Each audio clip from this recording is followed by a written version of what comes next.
warahmatullahi wabarakatuh. Kami dari kelompok 3 yang beranggotakan saya sendiri, Devita Rizky Siantari, dan yang kedua ada Salsa Angelina, yang ketiga ada Adam Marifah, dan yang keempat ada Diva Rizky. Di video ini, kita membuat project lens follower dengan menggunakan dua sensor, yaitu infrared dan photodioda. Di sini, kita menggunakan komparator op-amp sebagai pembanding sinyal sensor dengan referensi potensiometer. Baik, langsung saja untuk cara kerja dan fungsi setiap komponen. Jadi di sini saya akan menjelaskan cara kerja rangkaian line follower. Yang pertama kita menggunakan dua sensor. Di sini kita memakai dua rangkaian yang sama. Untuk setiap produk kita memakai dua sensor.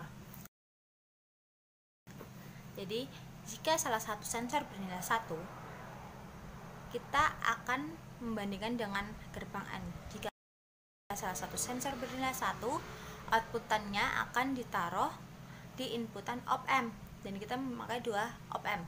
Yang pertama itu op-amp non inverting, yang kedua itu op-amp inverting. Yang di atas itu non, yang di bawah itu inverting. Jadi ketika nilai Vn-nya lebih besar daripada nilai referensinya, akan menghasilkan nilai 1 atau LED-nya menyala, kemudian mengaktifkan transistor, kemudian menjalankan motor DC. Dan jika op-amp yang di bawah ini nilai Vn-nya lebih rendah, itu akan menghasilkan LED menyala, kemudian mengaktifkan transistor yang berlawanan, kemudian memutarkan motor DC. Kenapa lebih rendah? Karena kita memakai op-amp inverting yang di bawah. Kemudian jika kita ingin membelokkan line follower, itu salah satunya harus ada yang bernilai 0. Kan ini kita memakai dua rangkaian nih. Yang di misalnya belok kiri, berarti yang di roda kanan itu kita masukkan nilai 0. Jadi kedua sensor itu bernilai 0. Terus dalam op-amp ini Vn-nya lebih kecil, terus akan menghasilkan LED mati, kemudian transistornya tidak aktif, kemudian mematikan rodanya. Dan kemudian yang di bawah ini nilai Vn-nya lebih besar, LED-nya mati, transistornya tidak aktif, kemudian rodanya berhenti. Dan relay di sini berfungsi sebagai saklar. Baik, di sini saya akan menjelaskan fungsi-fungsi dari komponen di atas. Yang pertama ada resistor. Resistor di sini pada rangkaian ini punya beberapa fungsi utama, yaitu yang pertama sebagai pembatas arus untuk LED dan photodioda. Resistor seperti R1 sampai R16 digunakan secara seri untuk photodioda. Fungsinya untuk menjaga arus tidak melebihi batas maksimal LED atau sensor, mengontrol sensitivitas deteksi cahaya. Yang kedua untuk pull down resistor seperti R14, R15, R11, R12 dihubungkan ke LED indikator. Fungsi utamanya yaitu menyesuaikan level tegangan agar LED menyala saat output komparator high. Yang kedua mencegah sinyal menggantung atau floating. Yang kedua ada photodioda. Photodioda di sini berfungsi untuk mendeteksi cahaya inframerah. Dalam line follower biasanya ada dua kondisi: permukaan putih memantulkan sinar photodioda aktif, permukaan hitam menyerap sinar IR photodioda tidak aktif. Cara kerjanya, saat menerima pantulan IR misalnya dari warna putih, photodioda menjadi konduktif, menghasilkan sinyal listrik yang bisa digunakan untuk sebagai input rangkaian. Photodioda ini bagian dari sistem sensor dan sinyalnya diteruskan ke rangkaian logika. Sensor IR, jumlah dua modul, samping kanan dan samping kiri. Komponen di dalam LDIR pemancar dan photodioda penerima. Fungsinya di sini untuk mendeteksi keberadaan objek berdasarkan pantulan cahaya inframerah. Jika ada objek, out berarti 0. Jika tidak ada objek, outputnya 1. Output sensor digunakan sebagai input ke logika AND atau IC gerbang logika. Yang keempat ada gerbang logika AND. Fungsi mengolah dua sinyal dari fotodioda. Hanya menghasilkan high jika keduanya high. Jadi kalau 11 berarti 1, 10 berarti 0, 01 berarti 0. Ini penting untuk mengurangi kesalahan pembacaan dan memastikan hanya kondisi tertentu yang diteruskan. Contoh, jika hanya satu sensor aktif, output tetap low. Kalau dua sensor aktif, misalnya garis lurus terdeteksi dan tidak ada objek, maka outputnya akan high, lalu diteruskan ke komparator. Yang kelima ada trimpot atau potensiometer. Fungsinya di sini mengatur tegangan referensi VREF untuk input negatif pada komparator dan input positif pada komparator.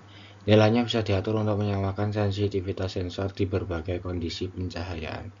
Cara kerja di sini, saat sinyal dari sensor input lebih besar dari VREF, maka output komparator akan high. Jika lebih kecil, maka output komparator akan low. Komparator di sini menggunakan LM324 atau sejenis op-amp yang difungsikan sebagai komparator.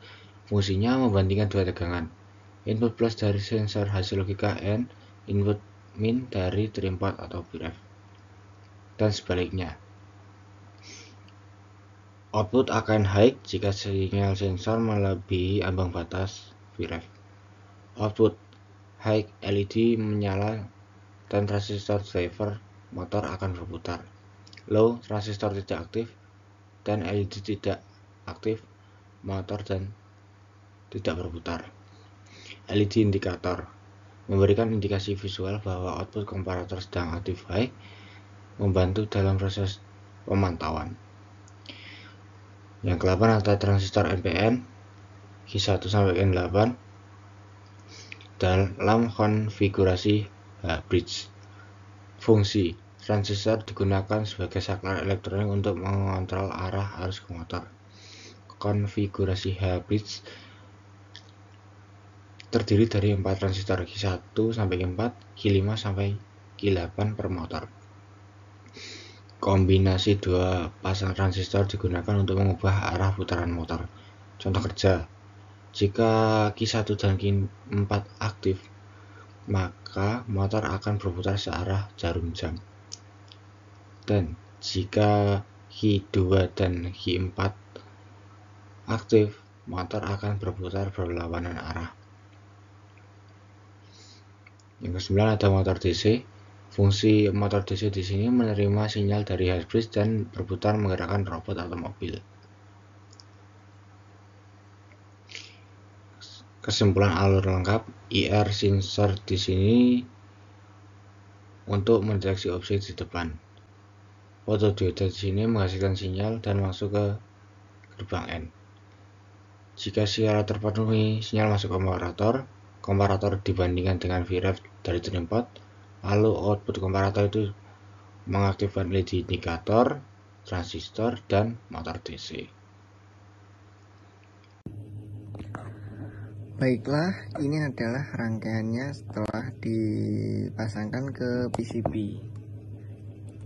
Ini jalur-jalurnya dan komponen-komponennya, yaitu ini sensor infrared untuk mendeteksi objek, dan ini adalah fotodioda untuk mendeteksi garis atau jalur LAN. Ini resistornya, ini LM324, dan ini N atau 7408, dan LED transistor, ini soket baterai, dan ini rodanya. Langsung saja kita coba. Di sini karena keterbatasan tempat, saya hanya membuat satu garis lurus, dan ini adalah objek atau obstacle. Nanti jika ini mendekati pada jarak 3 atau 4 cm, maka robot ini akan berhenti. Langsung saja kita coba. Sekarang robotnya sudah menyala, langsung saja kita coba.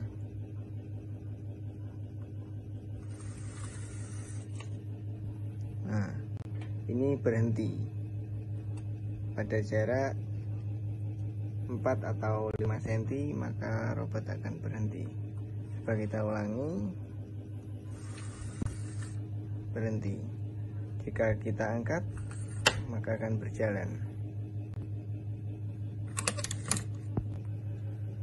Sekian penjelasan dari kami. Untuk kurang lebihnya kita mohon maaf. Wassalamualaikum warahmatullahi wabarakatuh.